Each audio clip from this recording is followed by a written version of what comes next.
1 cup of flour. Lagay na natin yung ating egg, yung ating butter, ating milk, yogurt. Ayan. Pint of salt. Ayan. Spoon of baking powder. 1 spoon sugar. Ayan. Mikos-mikos lang natin. Mikos-mikos. Haluin lang natin siya. And vanilla. Oop!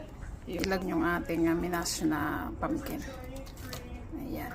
Ayan yung kalabasa na natin na minash. Mikos lang natin again. Ayan. Mikos lang natin. Mikos. Mikos-mikos. Then, ayan na siya.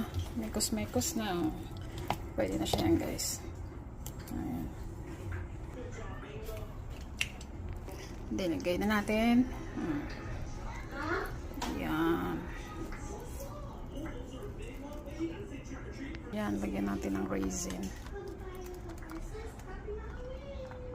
Para maganda siya tingnan. So, ayan. Ready na sa oven.